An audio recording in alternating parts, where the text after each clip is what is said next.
عزیز دوستو، اس اس سلسلے میں محمد انور بن اختر صاحب نے اپنی کتاب انٹرنیٹ کے ڈسے میں ایک عجیب واقعہ لکھا ہے۔ واقعہ طویل ہے، خلاصہ یہ ہے کہ انٹرنیٹ کے ذریعے ایک حقیقی ماموں اور بھانجے میں گفتگو شروع ہوئی۔ بھانجے نے اپنے آپ کو لڑکی بتاتے ہوئے اپنا نام رابعہ بتایا۔ دونوں واقعی ایک دوسرے کی حقیقت سے ناواقف تھے۔ بات یہاں تک پہنچی کہ شادی کی بات بھی ہو گئی۔ لباس کی مخصوص علامتوں سے پہچان کر ایک کیفے میں ملاقات طے ہو گئی۔ وقت مقررہ پر دونوں وہاں پہنچے تو حقیقی ماموں اور بھانجے تھے، اور ماموں جس کو رابعہ سمجھے ہوئے تھے وہ مرد تھا۔ قابل ذکر بات یہ ہے کہ وہ وقار نامی بھانجا ماموں کے ساتھ پیش آئے اس حیاسوز واقعے کو بیان کرتے ہوئے بڑی ڈھٹائی کے ساتھ فقریہ انداز میں کہتا ہے کہ ماموں اب بھی مجھے کوئی پیغام ارسال کرتے ہیں تو رابعہ سے مخاطب کرتے ہیں۔ حد ہو گئی بے شرمی کی، کہاں گئی وہ ماموں بھانجے کی محارم والی حیا۔ حالانکہ دین و ایمان کو محفوظ رکھنے میں حیا اور شرم کا جو مقام اور اہمیت ہے، اس کو سینکڑوں آیات و احادیث میں بیان کیا گیا ہے۔ آپ صلی اللہ علیہ وسلم کا ارشاد ہے، بے شک ایمان و حیا آپس میں ملے ہوئے ہیں، جب ایک اٹھ جاتا ہے تو دوسرا بھی اٹھ جاتا ہے۔ بے شک ایمان و حیا آپس میں ملے ہوئے ہیں، جب ایک اٹھ جاتا ہے تو دوسرا بھی اٹھ جاتا ہے۔ اسلام اور حیا کا وہی تعلق ہے جو روح کا جسم سے ہے۔ اس لیے روز اول سے اسلام دشمن طاقتیں اہل اسلام کی حیا پر ڈاکہ ڈالنے کی طرح طرح کے اسباب نکالتی رہتی ہیں۔ یہ حقیقت ہے کہ معاشرے کے بگاڑنے میں اخلاق و عادات کا اہم کردار ہے، اور جب معاشرے میں خصوصاً عورتوں میں بد اخلاقی کی وبا پھیل جائے تو نسلیں تباہ ہوتی ہیں۔ اسی لیے آپ صلی اللہ علیہ وسلم نے حیا اختیار کرنے کی تلقین کی ہے اور اخلاقیات کا سرچشمہ بتایا ہے۔ نبی اکرم صلی اللہ علیہ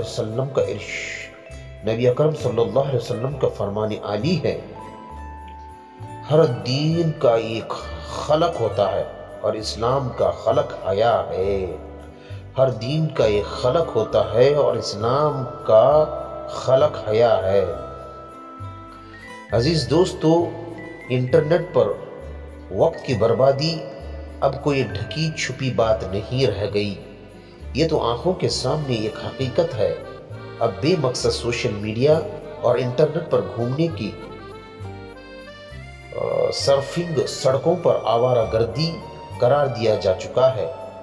مشہور روزنامہ ڈان نے اپنے اشاعت میں نوجوانوں کی ذریعے موبائل اور انٹرنیٹ پر ضیاع وقت کے ساتھ طریقے شمار کیے ہیں۔ گوگل پر گیمز کھیلنا، فیس بک پوسٹس کو لائک کرنا، سوشل میڈیا پر بے مقصد گھومنا، یوٹیوب پر جانوروں کے ویڈیوز دیکھنا، بے مقصد مضامین پڑھنا، مزاحیہ پروگرام دیکھنا۔ اب تو کئی امریکی یونیورسٹیاں ایسے طریقوں پر تحقیق و ریسرچ کر رہی ہے جو نوجوانوں کو انٹرنیٹ پر وقت ضائع کرنے سے روک سکیں، لیکن کوئی مؤثر طریقہ نہیں ڈھونڈ سکی ہیں۔ اب تک کا سب سے بہترین طریقہ وہی مانا گیا ہے جو ہمارے اکابر و اسلاف بلکہ ہماری دینی تعلیمات نے سینکڑوں سال پہلے سے طے کیا ہوا ہے کہ دن بھر کے کاموں کا ٹائم ٹیبل بنا لیا جائے اور خود کو اتنا فارغ ہی نہ چھوڑا جائے کہ انٹرنیٹ میں گرفت میں لے سکے۔ عزیز دوستو، جبکہ وقت اس قدر قیمتی شے ہے کہ کی کسی چیز کا اس کا مقابلہ نہیں کیا جا سکتا۔ اس دنیا میں کسی بھی شعبہ زندگی سے تعلق رکھنے والا اگر کامیاب نظر آتا ہے اور اس نے ترقی کی منزلیں طے کی ہیں تو اس کی زندگی کا مطالعہ کر لیجئے۔ اس کی کامیابی کا راز وقت کا صحیح استعمال ہوگا۔ شریعت کی نظر میں وقت کی قیمت کا اندازہ اس سے لگائیے کہ ایک سورت کے شروع میں اللہ تعالیٰ نے انتہائی اہم مضمون بیان کرنے سے پہلے وقت اور زمانے کی قسم کھائی ہے۔ ایک حدیث شریف میں قیامت کے دن 5 چیزوں کے بارے میں سوال ہونا بتایا گیا ہے۔ اس میں فرمایا گیا ہے کہ اس کی عمر کے بارے میں سوال ہوگا کہ کس چیز میں ختم کی، اس کی جوانی کے بارے میں سوال کیا جائے گا کہ اس کو کہاں کھپایا۔ انٹرنیٹ پر جوانی اور عمر کے قیمتی لمحات بلکہ طویل وقت برباد کرنے والے ہمارے نوجوان کے پاس اس کا کوئی جواب نہیں ہے۔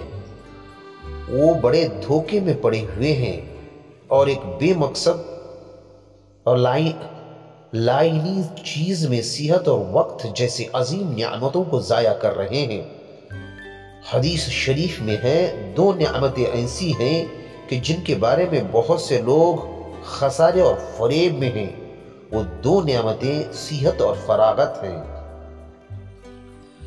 اس لیے خدا نہ ان لائنی اور بے فائدہ چیزوں پر وقت ضائع کرنے سے اپنے آپ کو بچائیں اور ایسے اسلام کے حامل بنے جو خیر و خوبی والا ہو۔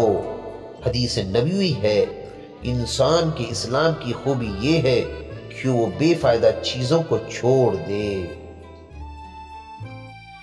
محترم دوستو، موبائل اور انٹرنیٹ کے غلط اور زیادہ استعمال سے سر درد، اعصابی تناؤ، دل کی بیماریاں، کان کی خارش، بلڈ پریشر اور نگاہ کی کمزوری جیسی متعدد بیماریاں پیدا ہو رہی ہیں۔ جسمانی اور طبی اعتبار سے اس کا سب سے بڑا نقصان یہ ہے کہ اس سے یادداشت کی طاقت بے حد متاثر ہوتی ہے۔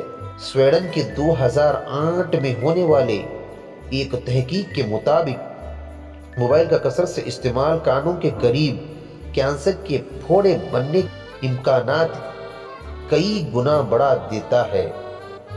یونیورسٹی آف البنی اور یونیورسٹی آف